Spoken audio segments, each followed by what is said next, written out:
Hola, soy Javier Ríos, vuestro profesor de Historia de la Música, y lo que os voy a contar a continuación es, bueno, pues ver si podríamos mantener una especie de vínculo entre vosotros y nosotros, los monitores de las diferentes actividades culturales, pues para mantener al fin y al cabo cierta normalidad dentro de nuestra vida, en este paréntesis tan anormal al fin y al cabo, y poder tener unas dinámicas a lo largo de la semana que nos mantengan, pues eso, dentro de la normalidad que teníamos hasta hace no mucho, ¿no? Pues como os comentaba en la introducción que he grabado hace un momentito, la intención es eso, mantener esta actividad de historia de la música a través de esta forma, a través de unos vídeos que iré subiendo a las plataformas y que os irán enviando los coordinadores oportunamente, y también complementarlos junto con una serie de documentación que también os enviarán pues, a links a diferentes páginas que comente, a diferentes vídeos que podéis ver estos días, ¿no? Y la idea es la de mantener cierta normalidad con esta actividad y que vosotros podáis ver los vídeos en casa y podamos seguir teniendo una relación, aunque sea de forma virtual. Entonces, si queréis, vamos a empezar la explicación de historia de la música de hoy. Yo creo que lo dejamos más o menos por aquí. El clasicismo 1750-1800, recordar ese arco cronológico en el que incluíamos a la música del clasicismo, esa práctica común, recordar 1600-1910, en el que incluye el barroco, el clasicismo, el romanticismo y el impresionismo. Entonces, si queréis, os voy a pasar a un link, como os decía, en unos documentos que añadiré también, en el que vais a poder ver un vídeo de Mozart, un poco su biografía, de forma bastante concentrada, un vídeo que está muy bien y se llama En busca de Mozart, y es un vídeo que pusieron en su día en la noche temática, y es un vídeo que está muy bien, lo concentra bastante bien la historia de su vida, sobre todo sus primeros años, su relación también con su hermana Nanel, las relaciones que tenía con su padre. Bueno, es un vídeo muy interesante que habla no solo de su obra, por supuesto también de su obra, sino también un poco de su biografía y su vida, ¿no? Más íntima. Entonces, bueno, pues aquí vendría ese vídeo que luego os pasaré el link y lo podréis ver. Quería también desarrollar una serie de conceptos que no hemos hablado de ellos hasta ahora en esta etapa del clasicismo, por ejemplo, el desarrollo de la ópera en el clasicismo, ¿no? Y os comento en esta filmina, de hecho, todas estas imágenes que veis os las podré pasar si queréis por PDF y luego las podéis ir leyendo tranquilamente, ¿no? Yo en el vídeo simplemente las voy comentando sin leer todo el texto, y luego en el PDF si queréis deteneros vosotros en su lectura, pues también lo complementáis de esa forma. Bueno, pues la ópera, decíamos que ya desde inicios del 18 se había convertido en ese gran espectáculo de corte, ¿no?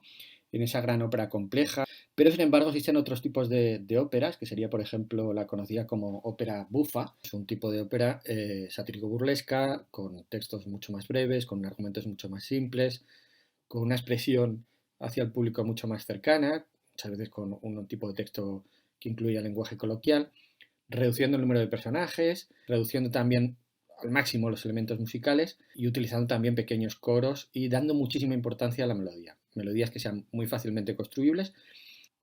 La ópera bufa gana muchísima importancia durante todo el clasicismo y aparecen además versiones nacionales. Cada nación tiene su ópera bufa, por así decirlo, ¿no? Cada una con sus diálogos, con sus elementos propios de la zona. Pues, por ejemplo, en Alemania tenemos el Singspiel, en España tenemos la zarzuela o la ópera cómica en Francia. Como decíamos, la ópera bufa es un término que viene del italiano, media per musica o drama giocoso per musica, y es una ópera con una temática claramente cómica o que lleva hacia la comicidad.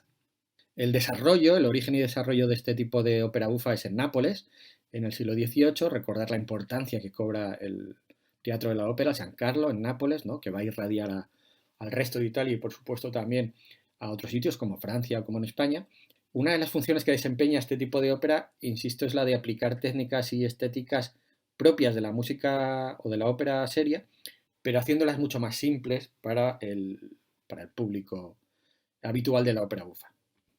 La razón del gran éxito de esta ópera en general es el acercamiento a temas populares, ¿no? Si la ópera seria, por así decirlo, se acercaba mucho más a través de la mitología a las formas de entender la sociedad, por ejemplo, de las clases dirigentes, la ópera bufa se acerca mucho más al público, al pueblo común, porque utiliza un acercamiento mucho más teatral, mucho más comprensivo, y volvemos otra vez a lo mismo, con un lenguaje mucho más dialectal, mucho más popular.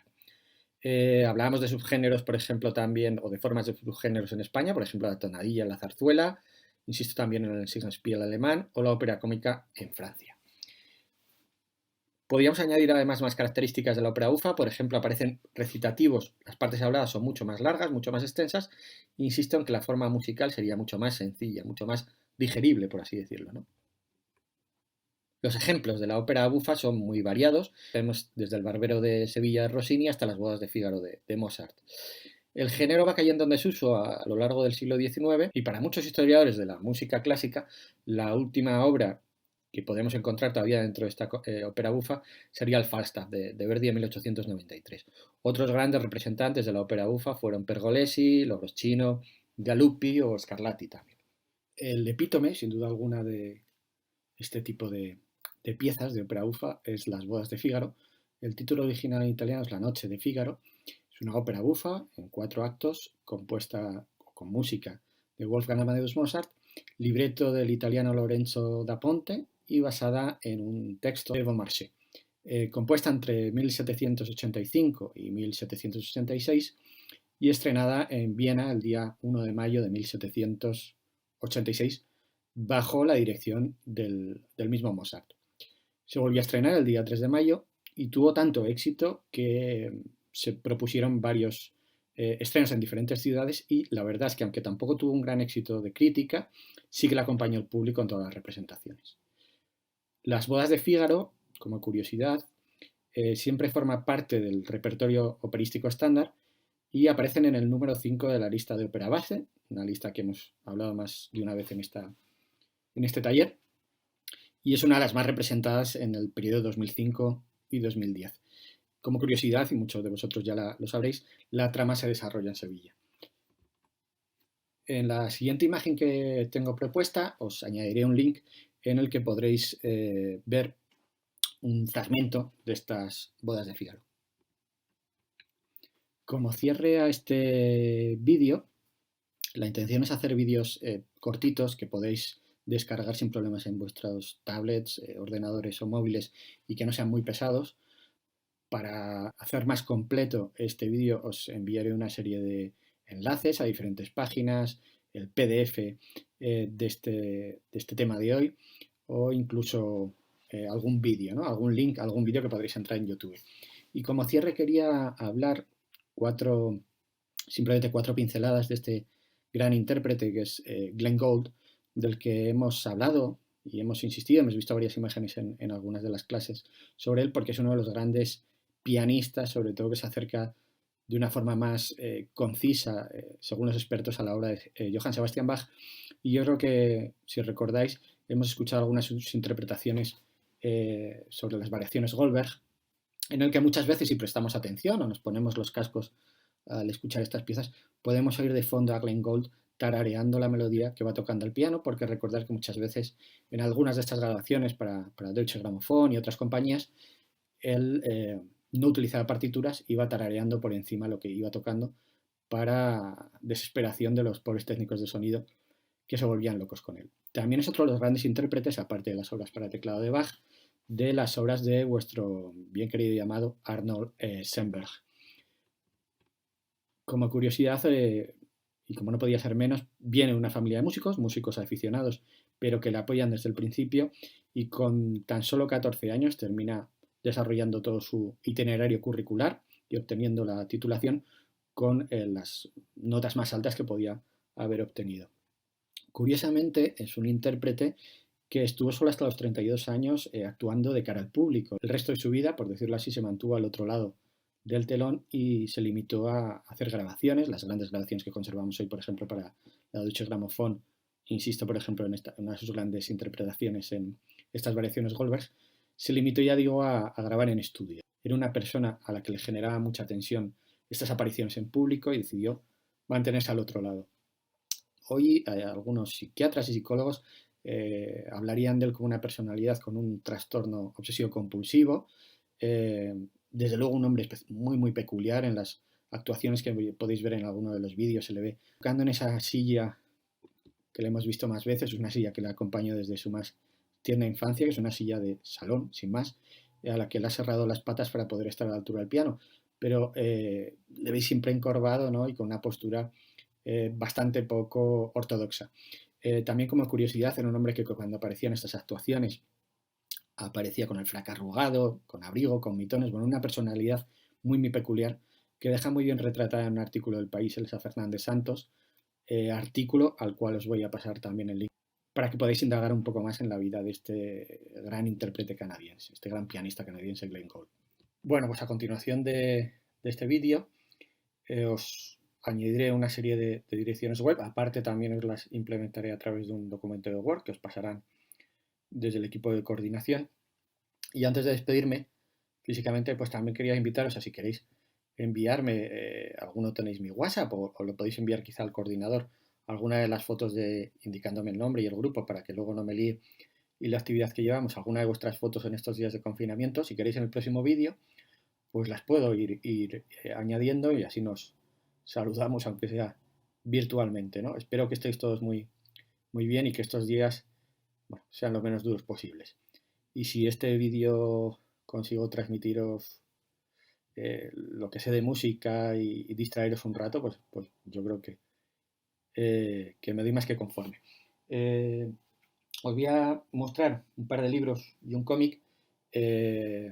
Algunos de ellos los podréis encontrar en eBiblio, otros están en formato digital, que os los podéis descargar y leerlos. Algunos son gratis, otros de pago.